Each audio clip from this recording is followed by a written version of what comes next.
All right, it's Jarrell from Hyper Radio here at the Starland Ballroom in Sayreville, New Jersey, and I am joined here by John Connor of the rapcore punk band Dog Eat Dog. Can I say rapcore punk? Is that a good label? It's your show. Okay. You can say whatever you want. I've never been one to put labels on things, but I'm fine with people putting certain labels on us. Okay, certain ones. So I've never heard it quite said that way before, so you get extra points for coming up with something new. Thanks a lot, man. So, Dog Eat Dog is a local band from this area, from the Bergen County area, I believe. True. So. Yeah. And tonight, you guys are playing, supporting the other local hip hop hardcore punk band, E-Town Concrete, who are also from Jersey and usually headline a show here annually. So if you said that, we were talking earlier, you said this is your first time playing Starland Ballroom, but E-Town Concrete is like veterans for playing their shows ever since they reunited. So Right. You're in for a treat tonight, and a lot of people here too as well. We're looking forward. How did you get involved in this show tonight, actually? Well, Dog Eat Dog has not played many shows on the East Coast, United States, for quite some time. Occasionally we've done like an anniversary show, 20th, 25th, something like that. But for the most part, we've been doing our gigs in Europe because a portion of the band is in Europe, our regular guitar player and our sax player. So what happened with This Is Hardcore is I got a call from Eddie Leeway saying, hey, Joe wants to get in touch with you. They want Dog Eat Dog. There may be an opportunity to do a show with us, meaning Leeway, and that Dan Nastasi, who had played in Dog Eat Dog, wrote the EP and first album with us. He was playing with Leeway, so I knew Danny was around and would be available. Dan has played with us on a few occasions over the last, let's say, 10 or 15 years, so I know he's a capable guitar player, and we wouldn't need to rehearse or anything to make a show happen, and it sounded like fun. Okay. So you're not bitter at all being the headliner, considering that pretty much you guys were around longer than E-Town Concrete, and you achieved like maybe more success than they did, with the MTV and all that. I mean, this is their show. It's kind of the E-Town Festival now. They've been doing it. They had Madball play with them last year, if I'm correct, right? Right. They play with Biohazard. We'll talk about them a little bit later. Yeah, but I mean, so it's an honor to be asked. Yeah. We knew we weren't going to be headlining this show. It's their festival. So we're happy to fall in wherever they put us. We got moved around on the bill already tonight. So I don't think E-Town's going to ask us to go on after them. But if that happens, I'm here for the good time. Okay. Well, let's see if that does happen. I'm assuming you guys have like about 6 or 7 encore songs that you'll just have to throw on the set list right away. It could get interesting. Yeah. But we played in Queens last night, and we got into a blues jam. So those can go 12, 13 minutes if you let them. Exactly. So the band started in 1990 and are known for one of the earliest bands to blend like hardcore punk with hip hop. Yep. So did you got that idea come from artists like Run DMC and Public Enemy when they did the same thing, or is your sound like a happy accident?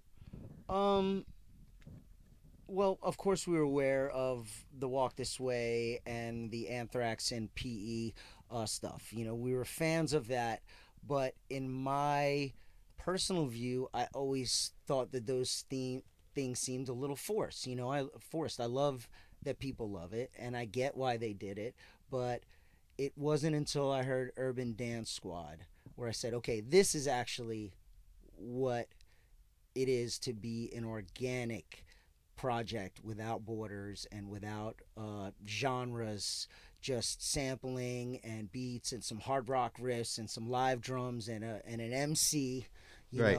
A little bit of singing, a whole lot of soul and thought behind the lyrics. I was like, this is more than a gimmick or a mashup. This is organic.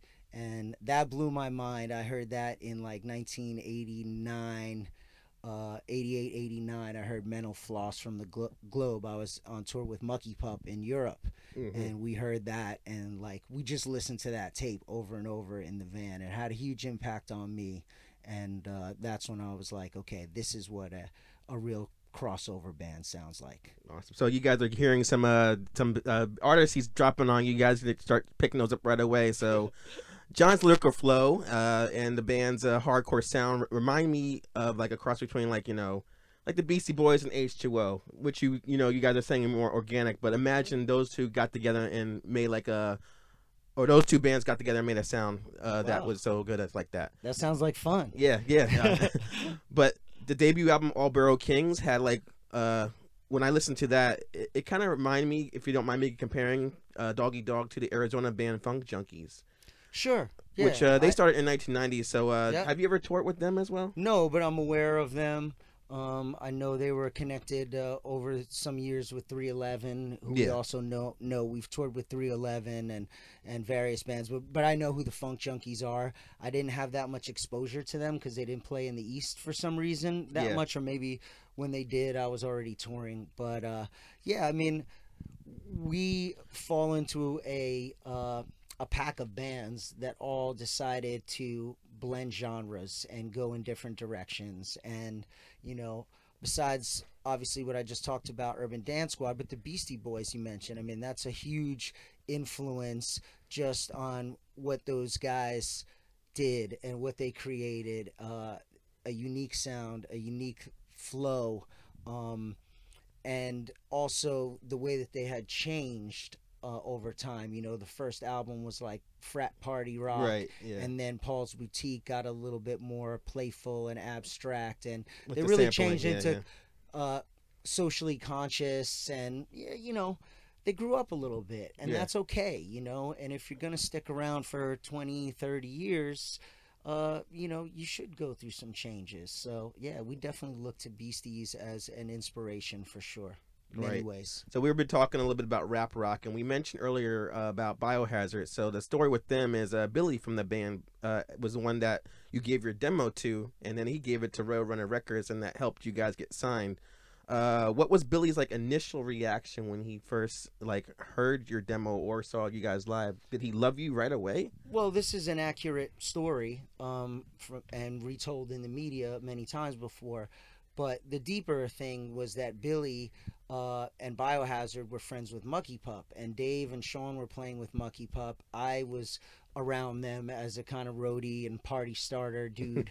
And so we all knew each other. And when Dave and Sean left Mucky Pup and started Doggy Dog with me singing, you see people around, and our demo tape got in his hands. Yeah. And he was over in Europe on a Biohazard tour, and one of the executives from Roadrunner Germany said, "Hey Billy, what's fresh, or what's new," or okay. something like that.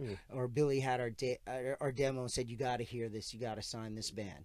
And then Roadrunner Germany called Roadrunner New York, and new guy on the scene, Howie Abrams, was sent to Bond Street Cafe to see us play. So Howie immediately loved the band, loved our energy, and like an A&R man would, he was like, "But you got to lose the saxophone. I don't know where that fits in." Yeah. Of course, that's the thing that separates us from every other band, so we didn't listen to him on that. Yeah. But every other move that he made or helped guide us through was really beneficial. So it was a serendipitous meeting from Howie Abrams, and got to be friends and still am friends with him for a long time. And same thing with Billy. Like Billy's gone through so many changes in Biohazard. Now he's doing his own band. He's doing Power Flow. And, we wish him well. We love to see him create and continue to create. And his energy is still phenomenal in this day and age. Exactly. So we're gonna be dropping a lot of names and stuff for this interview tonight. I've been noticing. So Google first, that. first album, the first two albums, I should say, you worked with artists like Jarrell Jennifer from Bad Brains, which is amazing. Sure. And RZA from Wu-Tang. So I know the RZA, you actually shared a lawyer, and that's how you got him on Correct. a track on one of the albums. That was the introduction. So RZA wanted to work with a rock band. And Tim Mandelbaum, who represented Doggy Dog and also RZA's personal attorney, he was like, "Hey, I have this group, Doggy Dog." He showed him a video from us playing at the Dynamo Festival in 1995. We had over 100,000 people pogoing, to Who's the King. And he was like, "Fuck yeah, this is rad." Yeah. And we were supposed to meet up numerous times in various rehearsal halls. He never showed up. We finally booked studio time because we had an album deadline. We booked studio time, and hours late, but RZA showed up. And he came prepared. He had the gun loaded. He knew what beat he wanted. Yeah. He had an idea for a bass line and a sax line, and even had the chorus. I helped him a little bit on the chorus. We wrote our own words, and we have great memories of working with RZA that night. We got some pure video. I got to sit in a booth and kick freestyles with, you know, Rakim, RZA, the God. Like they said on the Wu-Tang, like the man said, the RZA's the sharpest motherfucker in the clan. He's always on point with the beats and the rhymes, everything like that. Yeah, Jarrell. So what we're going to do right now is we're going to pause real quick for a clip from tonight's show, and we'll be right back.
Back, and All Boroughs Kings came out in 1984. So what do you owe to the success of that album? Well, I mean, there's nothing like your debut album. We had an EP come out that was a total goof. When the EP was dead to come out in 1993, right before we released it, or around the time we were supposed to name it, the band Warrant came out with an album called Dog Eat Dog, the metal band, the hair band. So we were like, fuck it, we're going to call our EP Warrant. And the beautiful thing about that was record stores didn't know what to do. So they were in Dog Eat Dog sections, we were in their sections, but we populated 2 sections. So I think that was marketing genius.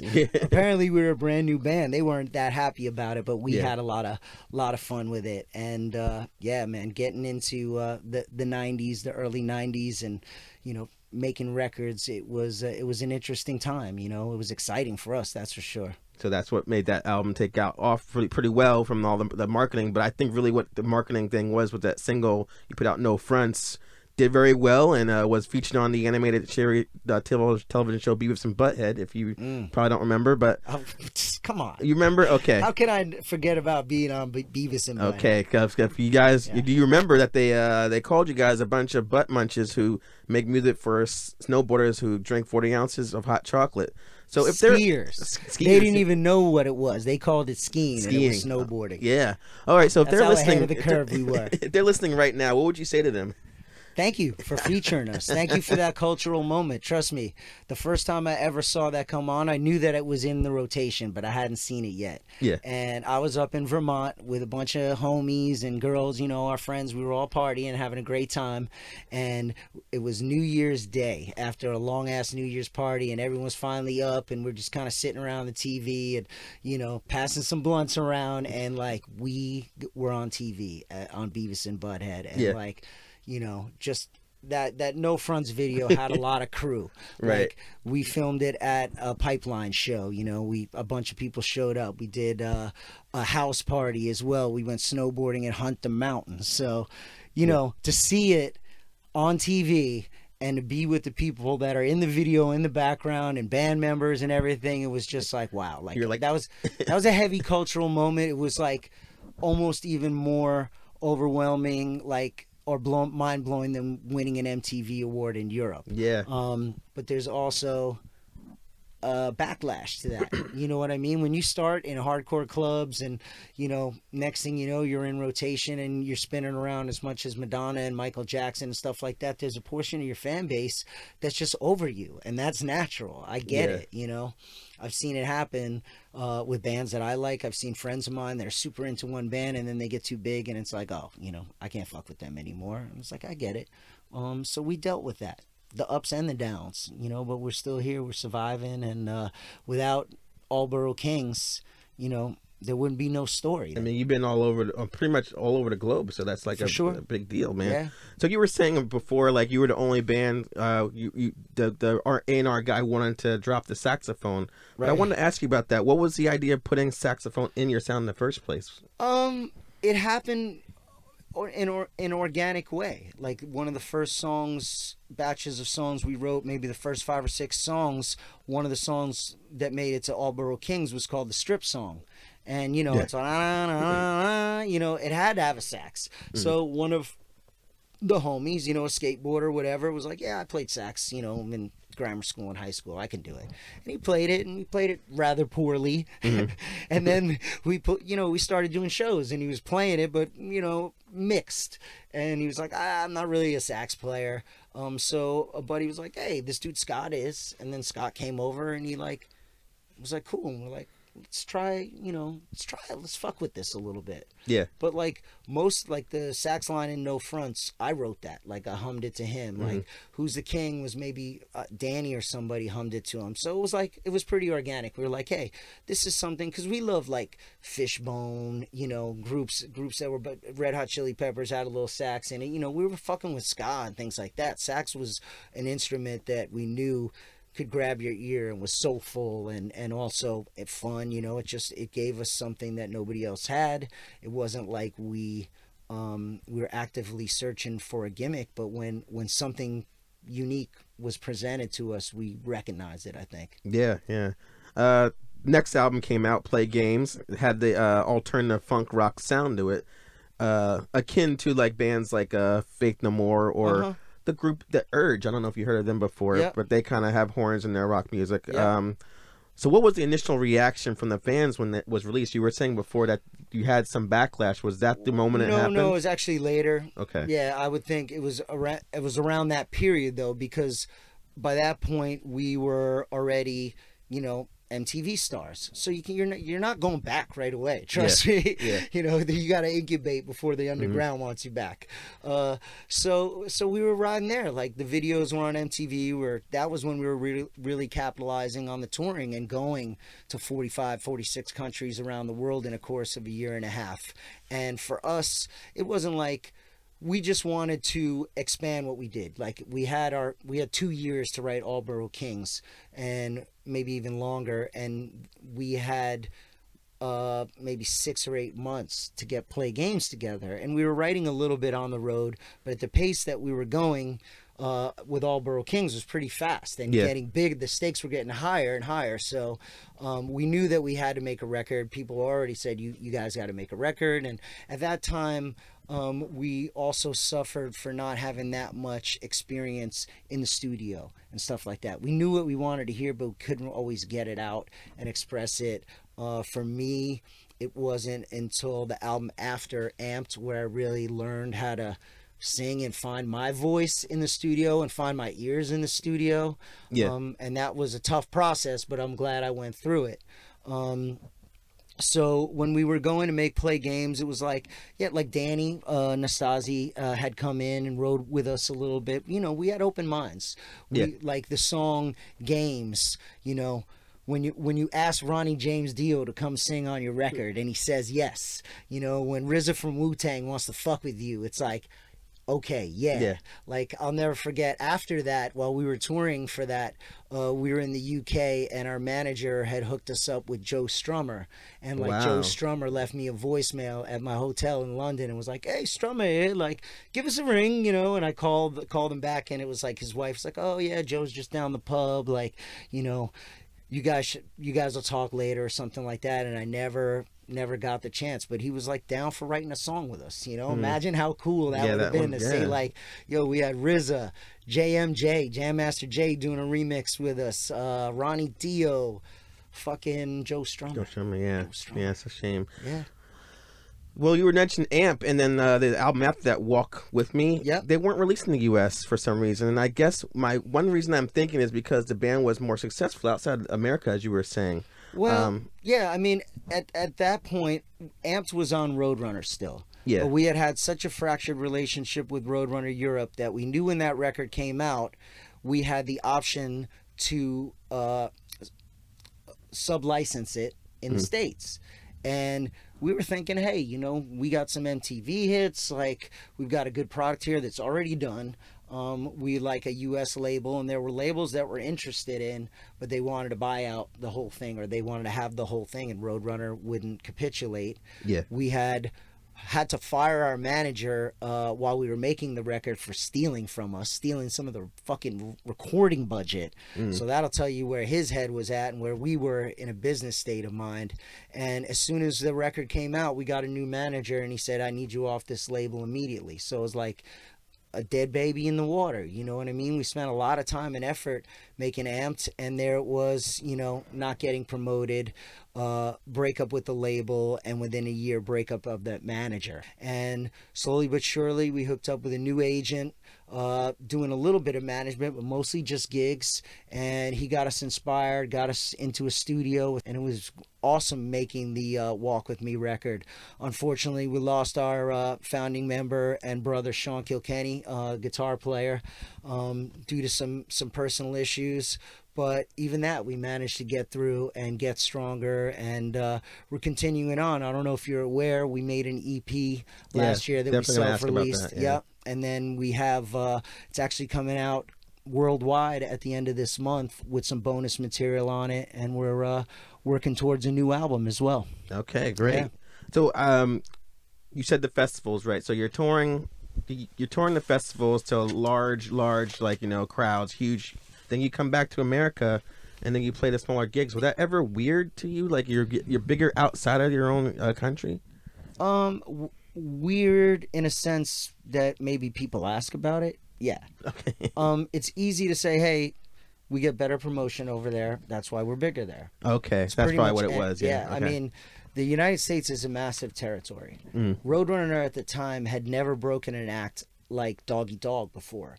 We were the first for them in, you know, not number one, but we were top 10 in the UK charts. We were first band on Top of the Pops. We were constantly breaking cherries for them as a label on the way in Europe and internationally. Yeah. I mean, and in the States, you know, we weren't getting that love. We just didn't have that relationship. They didn't figure out through their mechanics how to make our product work for them. You know, we tried. We really tried together. I mean, on both sides. It wasn't a personal, there wasn't hate. Yeah, there were some problems there. People that got testy relationships. But in the end, we knew they were trying. Like, they want success. If we can do it other places in the world, why not here?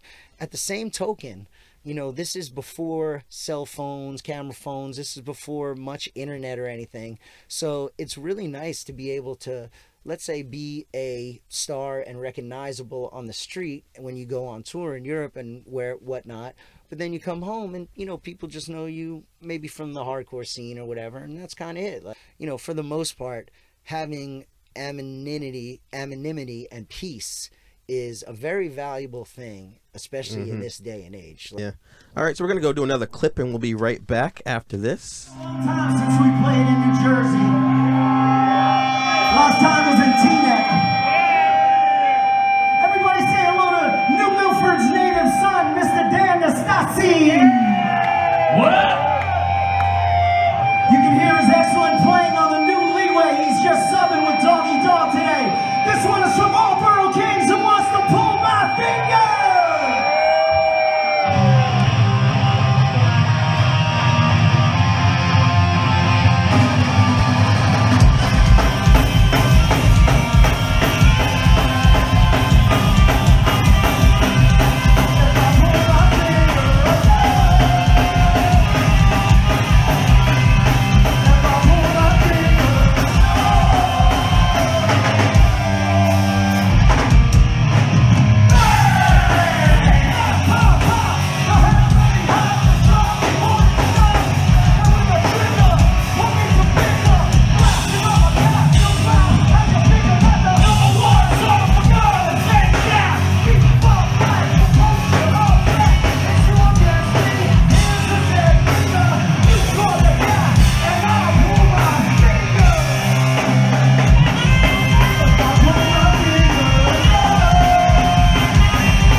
right. So last year you mentioned the brand new Breed EP came out with only 4 tracks. So I think you said the reason you did only an EP because people don't buy full length albums anymore.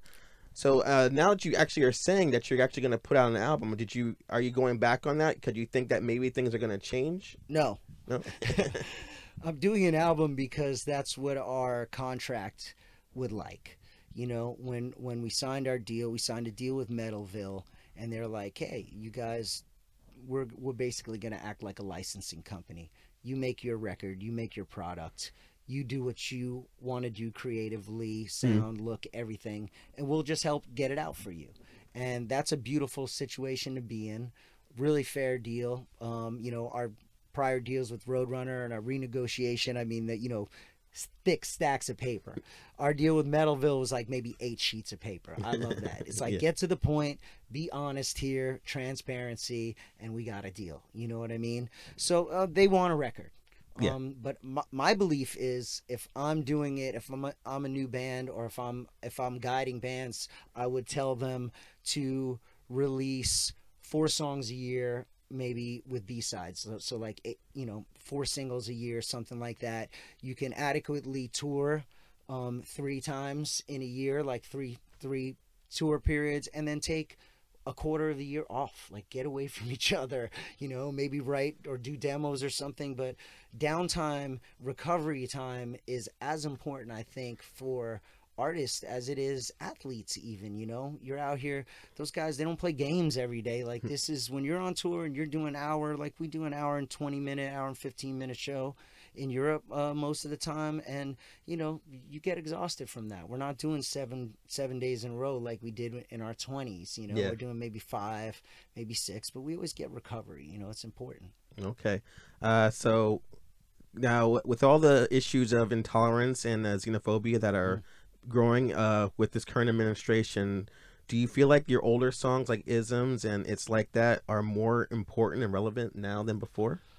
Well, it's sad that they're still relevant. I'll say that. You know, I don't know if they're any more or less. The world's totally different, and life changed a lot. We were never a band that wanted to come out and be profound politically or anything like that. I think our approach has always been more about like social situations than like any political stance. You know, the current climate is a global one. It's not only a U.S. one. I know our media likes to think that we're the center of the world a lot of times, and maybe sometimes we do. I know our president thinks it is. Yeah. But those songs, yeah, they still mean something, and that's a shame. But, you know, life goes on, and you gotta still be a good person and still get through it. So, you know, I think now more than ever, I think live music and the energy that a band like Dog Eat Dog brings is something even more special now than it was, you know, 25 years ago when All Borough Kings came out. You know, I think that's why you still see bands out there doing it older than ever that used to, you know, do it. You wouldn't see, like when I was 20, 25, 30, you didn't see you know, hardcore and punk bands. Like, those dudes just died. You know what I mean? It wasn't like Keith Morris out there from Circle Jerk starting a great band called Off. You know, you didn't have, you know, those second and third careers and great projects and things like that. So it's inspiring. Like, you know, dudes like the Chili Peppers, whatever. Some people like them, some don't. But I respect the fuck out of them because they're still talented and they're still bringing that energy. And yeah, they're multimillionaires or billionaires, whatever. But they don't have to be out here, but they are, and they still do it. You know, people like, I guess Johnny Lydon was like trying to shit on Green Day or whatever. I'm like, fuck you. Like, they're out there writing music, writing albums. You fucking are lying on the back of Sex Pistols and Pill albums from fucking 30 years ago. Like, give Green Day a break, okay? Yeah. I didn't think you were gonna throw any shade at anybody. You seem like you loved all the bands until that moment. I love Johnny Lydon too. I love Sex Pistols, and you know, I feel some of the Pill stuff. But I mean, don't come at people. People are out here working hard. There's enough things to complain about, you know, not artists and hard-working artists. Okay, good point. So these next 2 questions before we get out of here is from my co-host Drew, who actually is a hardcore fan. So first, he asked, "What does hardcore mean to you?" What up, Drew? Thanks for even thinking about us and for asking a question. I mean, hardcore means to me, basically, it's a genre of music. But what it means to me is a family. And you see that all the time. I know it can become out there so much that it seems a little, I don't know, extra. But when you see something like Jimmy G and what he went through and the way the people came out and supported him, that's hardcore. To see Sick of It All dropping a brand new record that's hot and busting it, you know, to me, that's hardcore. To see Madball putting out a great record last year and those guys are out there fucking touring it and busting their ass, to me, that's hardcore. I love that. I love to see, like, you know, Gorilla Biscuits are out here doing shows again. I love, you know, it's a community, it's a family. But generally, when people need each other at their most vulnerable, the family responds and the family supports, and that's a real beautiful thing. And I saw that with Jimmy, and I was so proud to be a part of this thing and proud of that community and happy for him, a guy that has dropped so much for people and given people so much of himself over the years. You know, put hardcore and put shows and entertaining people over a lot of years, and him to get that love was real nice. Yeah. So Drew didn't actually come tonight because he is fed up with the constant violence at hardcore shows amongst meatheads in like a dick measuring contest. Right. So what is your take on the current hardcore scene? I don't, you know, I would know more about like hardcore shows in Europe than in the States. I see stuff online, you know, social media, it's okay. I don't fuck with it all the time, but I have it. And, you know, I see crowd killing and stuff like that. And to me, it's sad to see that, because that means that people aren't, there's not honest dialogue, and people aren't standing up for themselves and for their scenes. Because if it's one or two people that are killing a show, I don't care how bad this person is or whatever, somebody knows this person and somebody could talk to him, or someone could, you know, squash it and calm somebody down, or what, you know, make it so somebody can't wreck the show or whatever. You know, the violence, I mean, I saw CBGBs get shut down in my day, like living in the New York area and going to shows, you know, and that sucks. I live in DC, where go-go shows are routinely shut down because of shootings and violence and stuff like that. I mean, you're going to have knuckleheads and meatheads come to any situation where there's energetic, loud music, in-your-face shit. I mean, and that's what hardcore is. Go-go's that way at times as well. So, you know, that's going to be a part of it in a way. It's sad to say, but the aggressiveness of the music, but I also see scenes where that's not happening, you know. That's not normal. There's a quick way to stop that shit at a show.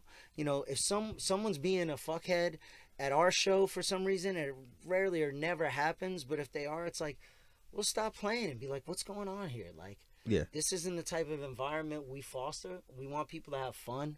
You know, I've said it before at shows, if people are getting, if it's not that many people, but like dudes are just trying to stage dive, I'm like, you're just gonna break your neck. Calm the fuck down. Like, you're pushing all the girls away, and we want some girls out here because that's gonna make us happy. You know, we're not here to play for all you sweaty Neanderthals only. You know what I mean? So chill out. And I think it's a band's responsibility as well. Like, you can't like shoegaze and turn a blind eye if your set is getting fucked up.